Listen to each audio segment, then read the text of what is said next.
राधे राधे दोस्तों, कैसे हैं आप सभी लोग। तो आज मैं आपके लिए जो कहानी लेकर आया हूँ वो भगवान कृष्ण और माधव के बीच की कहानी, यानी उनके जो बीच में प्रश्न हुए वो उनकी कहानी है। और इस कहानी का अंत ज़रूर सुनिएगा क्योंकि ये कहानी बहुत इंपॉर्टेंट है आप लोगों के लिए। वो इसलिए इम्पॉर्टेंट है क्योंकि इस कहानी के अंत में जो मैं आपको समझाने जा रहा हूँ, जो कहानी पूरी सुनाने का जो मेरा अर्थ है वो मैं आपको एंड में बताऊँगा। तो कहानी कुछ ऐसे है, जब महाभारत का युद्ध समाप्त हुआ तो भगवान कृष्ण अपने गोलोक धाम जाने लगे। अब गोलोक धाम जब भगवान कृष्ण जाने लगे तो जाते जाते उन्हें याद आया कि अरे भाई, माधव ने मेरा पूरा साथ दिया है इस पूरे काल में। तो माधव ने कभी मेरे से कुछ मांगा भी नहीं, ना ही कभी कोई प्रश्न किया किसी भी तरह का।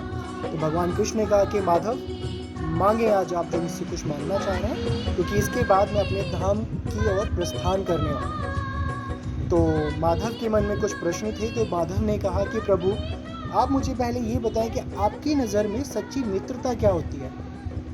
अब भगवान कृष्ण ने परिभाषा दी कि सच्चा मित्र वही है जो बुरे समय में आपका साथ दे और बिना कहे आपकी परेशानी को समझ जाए। माधव मुस्कुराए और कहने लगे, प्रभु आपके मुख से ये परिभाषा बिल्कुल विपरीत लग रही है। अब भगवान कृष्ण एकदम शॉक हो गए, यानी हैरान हो गए। अब उन्होंने बोला कि आप ऐसा क्यों कह रहे हैं माधव, आपको ऐसा क्यों लगा कि मैंने मित्रता की परिभाषा एकदम विपरीत दी है। तो उन्होंने कहा, अगर ऐसा था तो जब दुर्योधन ने अपनी साइड से शकुनी को उस बाजी पर खिलाया तो आप युधिष्ठिर की साइड से क्यों नहीं खेले। अब भगवान कृष्ण ने कहा, गौर से सुनिए कि हे माधव, ये सारा खेल शुरू यानी प्रारंभ होने से पहले पांडवों ने और द्रौपदी ने मुझे वचन लिया था कि हे प्रभु, जब हम आपका आवाहन करें, जब हम आपको बुलाएं, आप तभी हमारी सहायता के लिए आइएगा। तो भगवान कृष्ण वचन दे चुके थे और इस पूरे खेल के दौरान किसी ने भी कृष्ण को याद तक नहीं किया। वो खेलते गए, दांव पे दांव लगाते गए। फिर जब द्रौपदी की बारी आई और द्रौपदी जी को भी दांव पे लगाया, यानी कि युधिष्ठिर सबसे बुद्धिमान माने जाते थे और उनकी बुद्धि भी काम नहीं करी उस टाइम पे कि जब शकुनी दुर्योधन की साइड से खेल रहा है तो मुझे क्यों ना अपने मित्र कृष्ण को बुलाना चाहिए। अब ये सारी चीज़ें हुई। जब द्रौपदी के चीरहरण की बारी आई तो तुमने भी देखा होगा माधव, जैसे ही उसने भरी सभा में मुझे बुलाया, मेरा आवाहन किया, मैंने तनिक भी विलंब नहीं किया और मैं तुरंत उसकी चीर बढ़ाने के लिए पहुंच गया।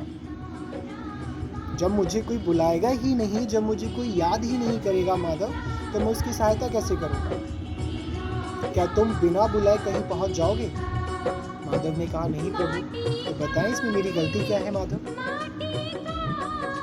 तो माधव ने हाथ जोड़ा और भगवान कृष्ण से क्षमा मांगी और कहा, प्रभु आपने महाभारत में जो किया अब वो मुझे पूरी तरह से समझ आ गया।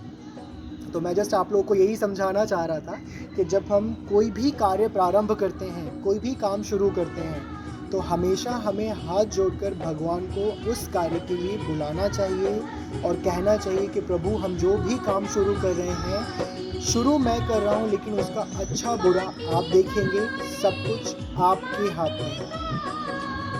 तो ये चीज़ें आप भी आगे से याद रखें। हम जब भी कोई अच्छा काम शुरू करते हैं, हमेशा हमें अपने भगवान को, अपने इष्ट को बुला करके बोलना चाहिए कि हम शुरू कर रहे हैं, अच्छा बुरा आप देखिएगा।